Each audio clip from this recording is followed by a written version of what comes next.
पाकिस्तान के top doctors के साथ अपॉइंटमेंट बुक करें, वो भी पेशेंट फीडबैक देखते हुए। आज ही ओला डॉक ऐप डाउनलोड करें। ओला डॉक, डॉक्टर का अपॉइंटमेंट आसानी से। वालेकुम, मेरा नाम डॉक्टर फरा रशीद है। मैं कंसल्टेंट साइकाइट्रिस्ट हूँ और करंटली मैं जनाब हॉस्पिटल मुल्तान में इवनिंग में प्रैक्टिस कर रही हूँ। मैंने MBBS साहिवाल मेडिकल कॉलेज से किया है और post graduation FCPS Nishtar university Multan से किया है। आज मैं जिस टॉपिक पे बात करने वाली हूँ बहुत कॉमन टॉपिक है, जो कि जनरलाइज्ड एंजाइटी डिसऑर्डर। अगर हम एंजाइटी डिसऑर्डर की बात करें तो आजकल हम इस तरह की बहुत केसेस देख रहे हैं, खास तौर पे जिस तरह से स्ट्रेसफुल एनवायरनमेंट कंट्री का और बाकी चीज़ें चल रही हैं, तो ये केसेस बहुत ज़्यादा रिपोर्ट हो रहे हैं। इसमें अगर हम अलामात की बात करें तो इसमें कुछ ज़हनी अलामात होती हैं, कुछ जिस्मानी अलामात होती हैं। एंजाइटी की जो ज़हनी अलामात होती हैं उसमें पेशेंट जो कंप्लेंट करते हैं वो मोस्ट कॉमनली ये कंप्लेंट होती है कि हमारा जहन हर वक्त चलता रहता है, हमारा दिमाग वहम वसवसे और रोज़मर्रा रूटीन की जो चीज़ें हैं उसके बारे में ज़्यादा सोचता रहता है। क्योंकि हम हर वक्त उन सोचों की वजह से परेशान रहते हैं, तो हमारे सोचने समझने की सलाहियत, हमारी यादाश्त, चीज़ों को रख के भूल जाना, नेम रिकॉलिंग में इशू होना, तो इस वजह से हमें यादाश्त के इशू आ रहे हैं। ठीक है, इसके साथ जो और ज़हनी अलामात आती हैं उसमें गुस्सा, चिड़चिड़ापन, शोर बर्दाश्त न होना, आवाज़ारी और ये सारी चीज़ें रिपोर्ट हो रही होती हैं। अगर हम इसकी जिस्मानी अलामात की बात करें तो डिप्रेशन एंजाइटी डिसऑर्डर जो हमारे पूरी बॉडी को भी इन्वॉल्व कर रहा होता है, और जो जिस्मानी अलामात हैं उसमें किसी भी सिस्टम को ये इन्वॉल्व कर सकता है। मोस्ट कॉमनली ये हमारे GI सिस्टम को इन्वॉल्व करता है, और GI सिस्टम में जो इन्वॉल्वमेंट होती है उसमें स्टमक इश्यूज बहुत कॉमन आ जाते हैं। पेशेंट कंप्लेंट करते हैं कि GI अपसेट है, रिपीटेडली वो लोग प्रेजेंट हो रहे होते हैं गैस्ट्रोएंट्रोलॉजिस्ट के पास। मुंह खुश्क होना, या बाज़ लोग कंप्लेंट करते हैं कि हमें गैस हो गई है, हर वक्त पेट भरा रहता है, साथ इसकी ब्लॉटिंग हो रही है। कुछ लोगों को अल्टरनेटिवली कॉन्स्टिपेशन, लूज मोशन जिसको IBS कहते हैं, वो कंप्लेंट्स चल रही होती हैं और वो काफ़ी अरसे से स्टमक की मेडिसिन खा रहे होते हैं लेकिन ट्रीट नहीं हो रहे होते। इसकी वजह क्या होती है कि जो हमारे केमिकल्स सेरोटोनिन ब्रेन में होते हैं, यही सेरोटोनिन केमिकल्स हमारे स्टमक में भी होते हैं। तो जब हमारे ब्रेन के केमिकल डिस्टर्ब होते हैं तो ऑटोमेटिकली स्टमक भी डिस्टर्ब होना शुरू हो जाता है। ठीक है, जैसे कि मैंने बताया कि ये किसी भी सिस्टम को इन्वॉल्व कर सकते हैं। अगर कार्डियक सिस्टम को इन्वॉल्व करते हैं तो उसमें पेशेंट कंप्लेंट करते हैं टेकिकार्डिया, कहते हैं दिल की धड़कन तेज हो जाती है और छाती में घुटन, छाती पे दबाव महसूस होता है। इसके साथ ठंडे पसीने आना, हाथ पांव का सुन्न हो जाना, ये कंप्लेंट्स होती हैं।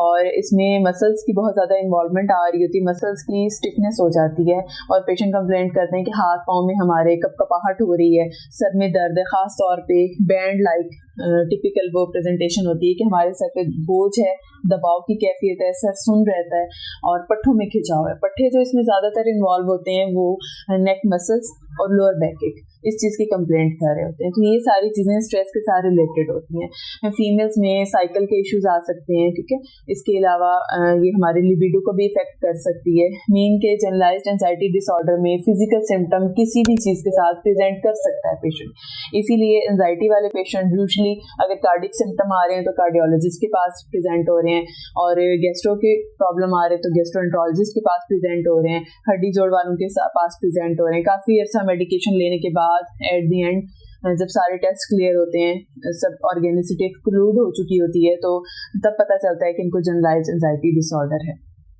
ठीक है, अगर हम इसकी कॉजेज़ की बात करें कि इसके पीछे एक्चुअली मैकेनिज्म है क्या, ये इसमें होता क्या है। यूजुअली पेशेंट आके हमसे ये पूछते हैं कि डॉक्टर साहब परेशानी तो सबको होती है, मसाइल सबके घरों में, तो हमारे साथ हो क्या रहा है। बेसिकली इसमें ये होता है कि हमारे ब्रेन में दो सिस्टम होते हैं, सिंपैथेटिक एंड पैरासिम्पैथेटिक। सिंपैथेटिक है हमारा फाइट एंड फ्लाइट का मोड, टेंशन परेशानी में कुदरती तौर पर अल्लाह मियां ने रखा है कि जब कोई परेशानी आती है तो हमारे बॉडी एक्टिव हो जाती है, मेंटली भी और फिजिकली भी। ठीक है, और दूसरा मोड है पैरासिम्पैथेटिक, जिसे रिलैक्सेशन मोड कहते हैं। जब हम रिलैक्स होते हैं, अपनी लाइफ को एंजॉय कर रहे होते हैं, तो हम रिलैक्सेशन मोड पे होते हैं। बेसिकली इसमें होता ये है कि अनड्यू बगैर किसी वजह के हमारा सिंपैथेटिक सिस्टम हाइपर एक्टिवेट हो जाता है। ठीक है।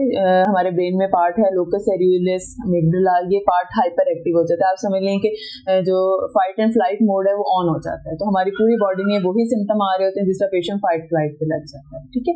एक तो ये बायोलॉजिकल इसमें चेंजेस आ रही हैं। सेकंड, इसमें हमारा ब्रेन के केमिकल्स जिनको हम न्यूरोट्रांसमीटर कहते हैं उस लेवल पे भी चेंजेस आती हैं।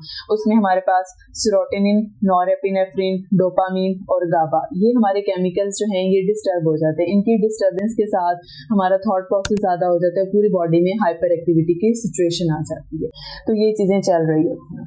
अगर हम इसकी कॉजेज की बात करें तो कॉजेज इसकी बहुत सारी हैं। इसमें जेनेटिक प्रीडिस्पोजिशन बहुत ज्यादा होती है, जिनकी फैमिली में ये इशू चल रहा हो उनको भी ये चीजें होती हैं, जेनेटिकली ट्रांसमिट हो जाती हैं। इसके अलावा फीमेल्स में इसकी प्रेवलेंस 2:1 की है कि 2% फीमेल में ये चीजें ज्यादा हो रही होती हैं। उसकी फिर आगे बहुत ज्यादा वजूहात आ जाती हैं, स्ट्रेस लेवल और बाकी कोपिंग मैकेनिज्म्स पुअर होना और अपनी चीजें एक्सप्रेस नहीं कर पाती, ये चीजें हैं।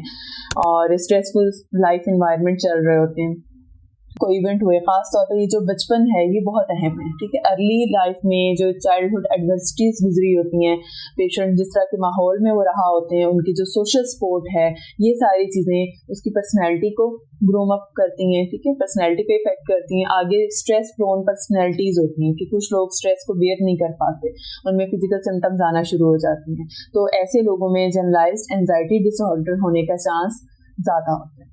अगर हम इसके ट्रीटमेंट की बात करें तो ट्रीटमेंट इसमें 2-3 किस्म के होते हैं।